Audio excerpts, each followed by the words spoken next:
The Chinese Coast Guard fires water cannons yet again at Philippine vessels in another attempt to block a resupply mission. The civilian-led Christmas convoy to the West Philippine Sea alters its route amid China's growing aggression in the area. And the President Bongbong Marcos ends his 5-day isolation after testing positive for COVID-19 for the third time.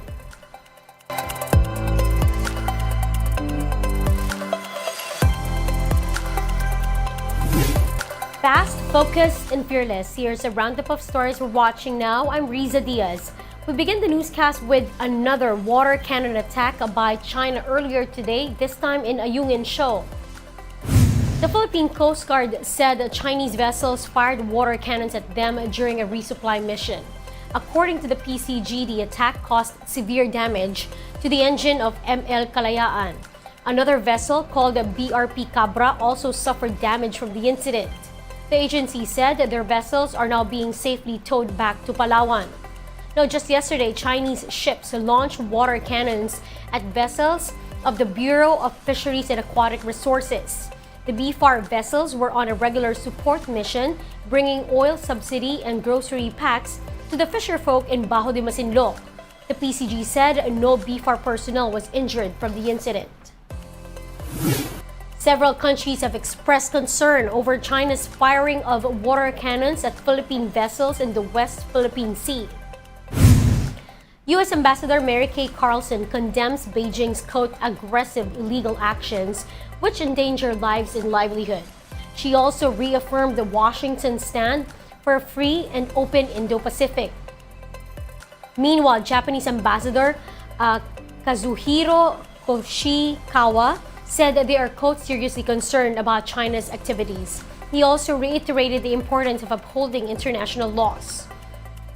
Now, British Ambassador Laure Beaufils says unsafe actions by Chinese vessels against Philippine vessels undermines regional peace and stability. European Union Ambassador Luc Veron, meanwhile, underscores that lawful dispute settlement mechanisms will help resolve the issue, not water cannons.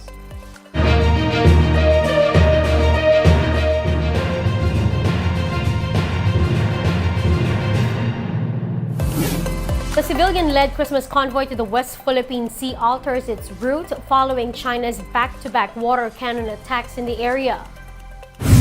Atin ito, co-convener Rafaela David said they will proceed to Lawak and Patag Islands instead of going to Ayungin Shoal first. They will then conduct a thorough assessment if they will still pass through the vicinity of Ayungin. Now, consisting of around 40 boats, the Christmas convoy kicks off today to deliver supplies to communities in remote islands.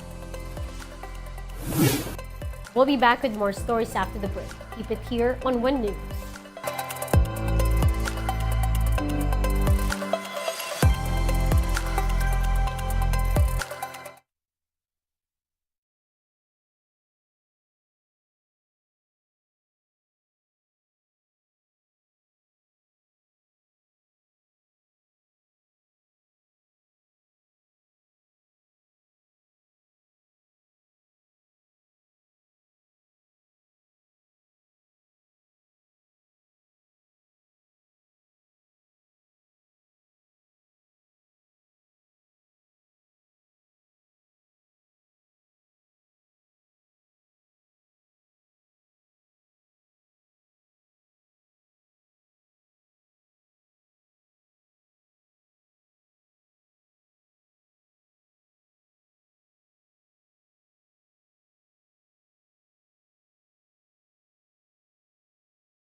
You're still watching One News Now. I'm Riza Diaz. President Bongbong Marcos has finished his period of isolation for COVID-19 today. In a statement, the Presidential Communications Office said the president is progressing well in his recovery and has been cleared to end his isolation at home. The president is also free from cough, nasal congestion, and fever for more than 24 hours now. However, the president is still being advised to wear a face mask for 10 days during his public engagements as a precaution. The president contracted COVID-19 last week, his third time to be infected by the disease. Maharlika Investment Corporation head Rafael Consing Jr. assures the public that the Sovereign Wealth Fund will have limited impact on the nation's budget deficit. Now, Consing spoke with Kathy Yang in his first ever interview on our network. Here's an excerpt of that interview on Thought Leaders.